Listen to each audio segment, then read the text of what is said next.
नमस्कार, स्वागत है आपका। आप देख रहे हैं आज तक, आपके साथ हूं मैं नेहा बाथम। सबसे पहले 2 बजे की खबरों का सिलसिला शुरू करेंगे 2008 के सीरियल ब्लास्ट धमाके में फैसले के साथ, जो कि फैसला अब सुना दिया गया है। अहमदाबाद में जो सीरियल बम धमाके हुए थे, विशेष अदालत ने 38 दोषियों को फांसी की सजा सुनाई है, जबकि 11 को उम्र कैद की सजा दी गई है। सीरियल ब्लास्ट मामले में कोर्ट ने 49 अभियुक्तों को दोषी माना था। अहमदाबाद में 26 जुलाई 2008 को ये सिलसिलेवार बम धमाके हुए थे। 70 मिनट के अंदर 56 लोगों की जान चली गई थी और इन बम धमाकों में 200 से ज्यादा लोग घायल हुए थे।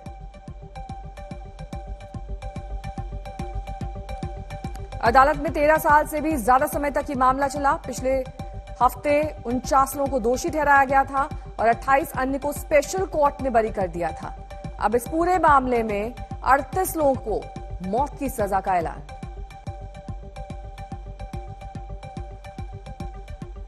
पहली बार अहमदाबाद क्राइम ब्रांच के चुनिंदा अधिकारियों ने, जैसे मैंने पहले भी बताया कि अभी के हमारे जो डीजीपी हैं वो तत्कालीन joint commissioner of police crime branch थे।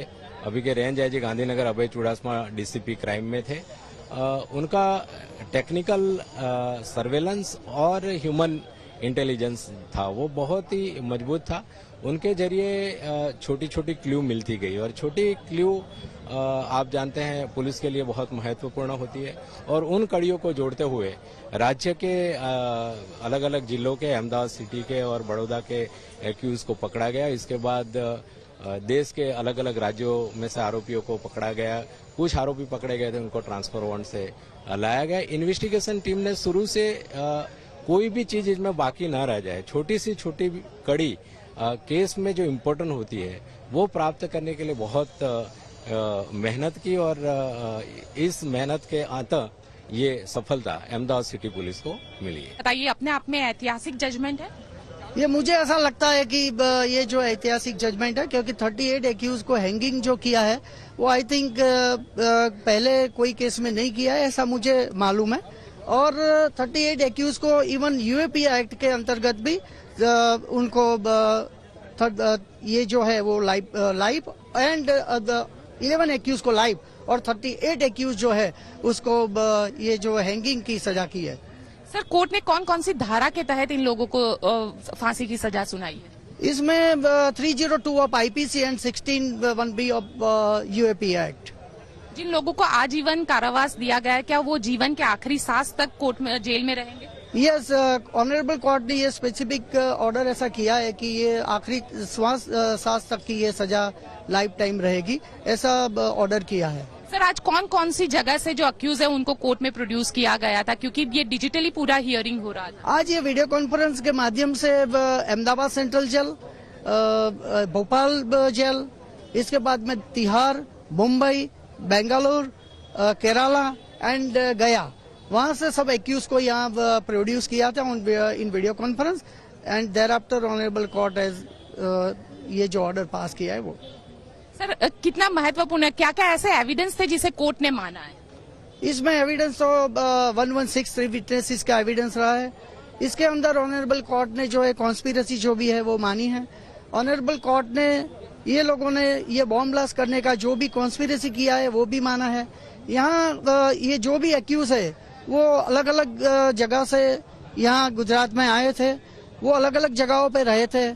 इसके बाद में अलग अलग जगहों पे मीटिंग की थी और बॉम्ब ब्लास्ट करने का जो उन्होंने कॉन्स्पिरेसी रचा था वो सब माना है। लोग को उसका अभ्यास करेंगे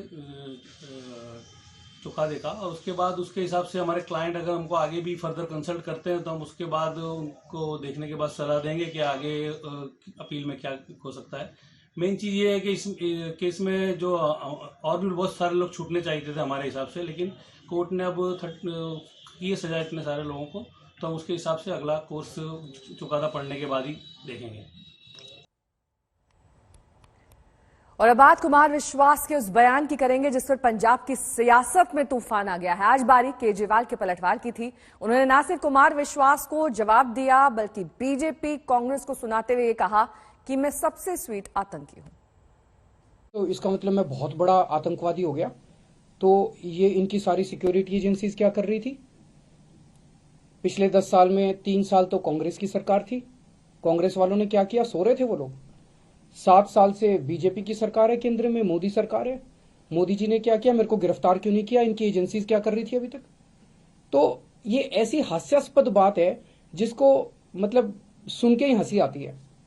और शायद मैं दुनिया का सबसे स्वीट आतंकवादी होऊंगा जो लोगों के लिए अस्पताल बनवाता है, लोगों के लिए स्कूल बनवाता है, बुजुर्गों को तीर्थ यात्रा पे भेजता है।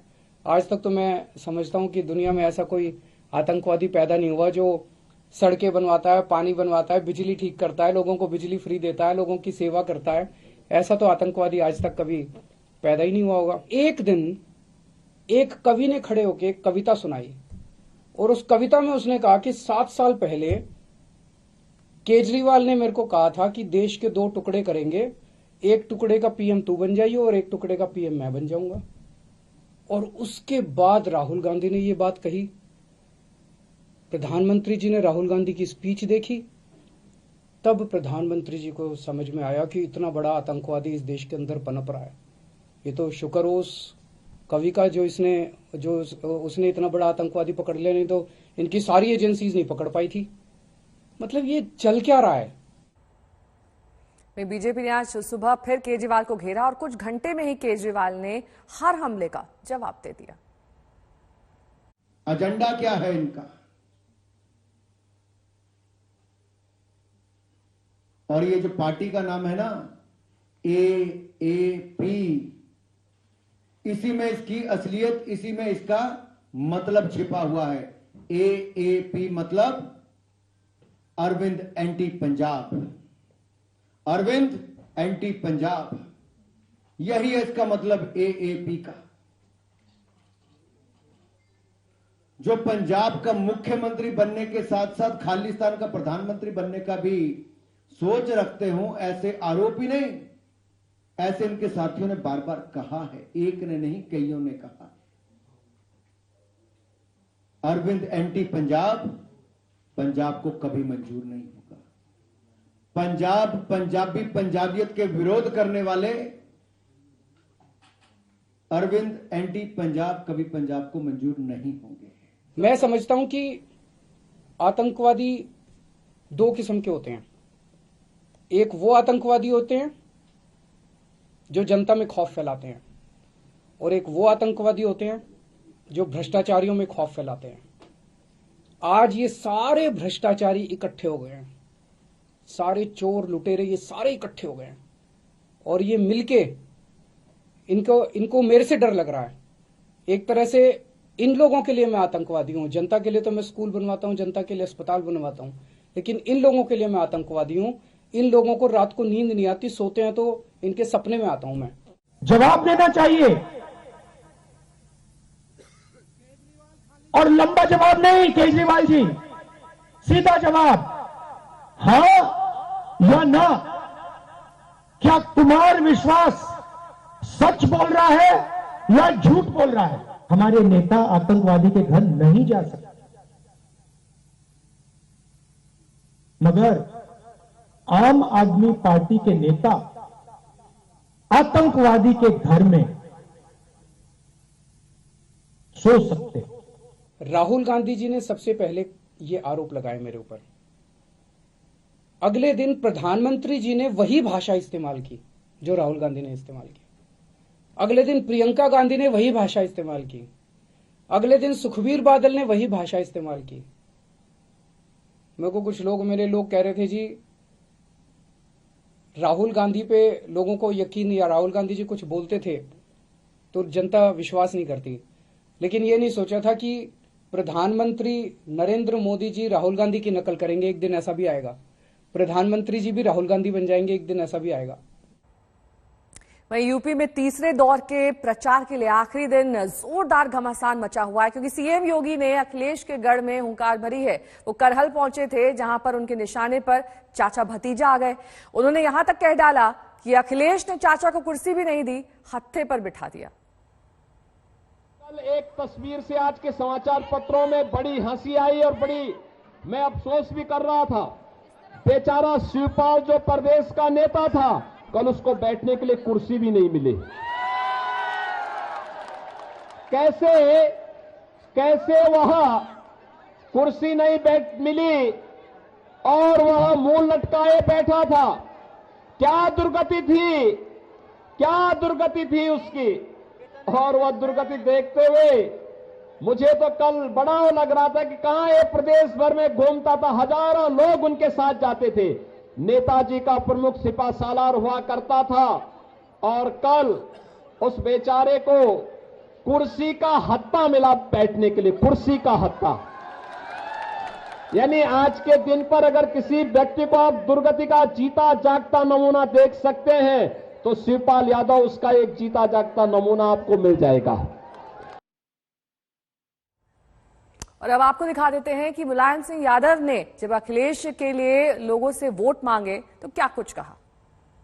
अब जो यहाँ उम्मीदवार हैं, जो भी उम्मीदवार यहाँ हैं, वो अखिलेश उम्मीदवार हैं, कांग्रेस को भारी बहुमत जिताने।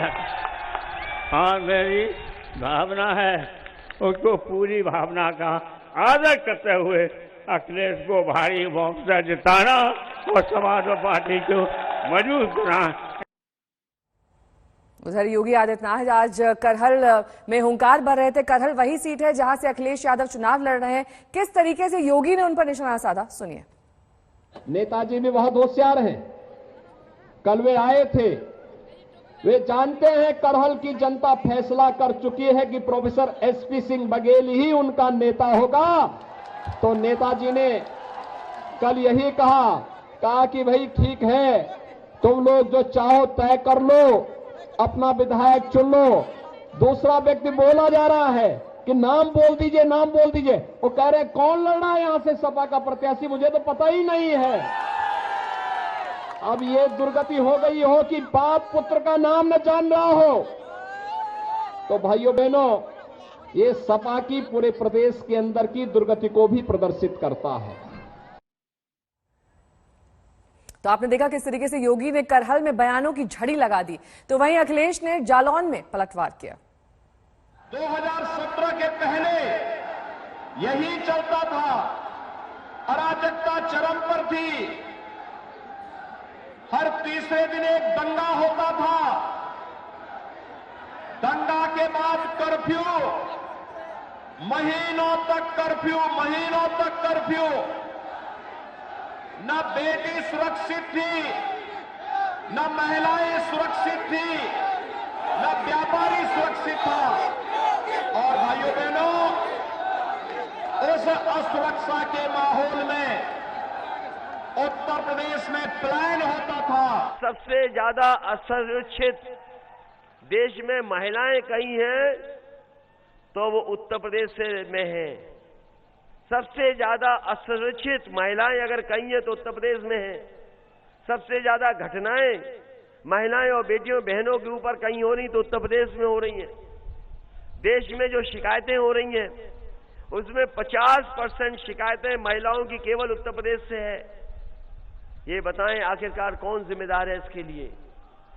ये भारतीय जनता पार्टी की सरकार जिम्मेदार है।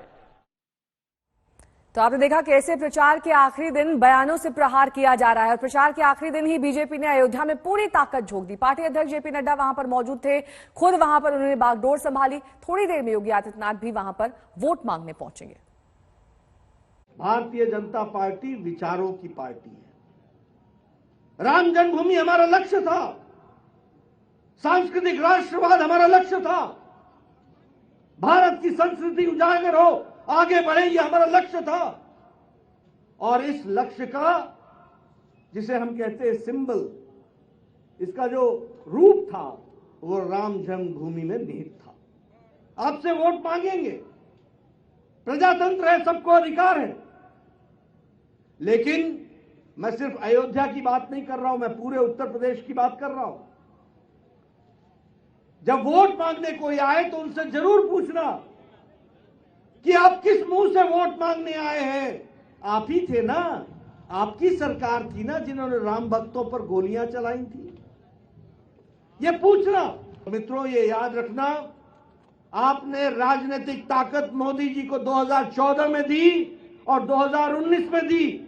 उस राजनीतिक ताकत को लेकर के लल्लू सिंह जी ने अपने ही हाथों से उंगली दबा करके, वोट दे करके तय किया कि अब सांस्कृतिक राष्ट्रवाद की ओर भारत अग्रसर होगा, इस बात को हमको समझना चाहिए। हिजाब विवाद पर कर्नाटक हाईकोर्ट में थोड़ी देर बाद सुनवाई होनी है और कल कोर्ट में जिस तरीके से जोरदार जिरह हुई उसे देखकर तो ये लगता है कि मामला जल्द थमने वाला नहीं है। छात्राओं के वकील ने कहा कि सरकार हिजाब का मुद्दा उठाकर मुस्लिम महिलाओं से दुश्मनों जैसा व्यवहार क्यों कर रही है, जबकि हिंदू लड़कियां चूड़ी पहनती हैं, क्रिश्चियन क्रॉस पहनते हैं, क्या वो धार्मिक प्रतीक नहीं है?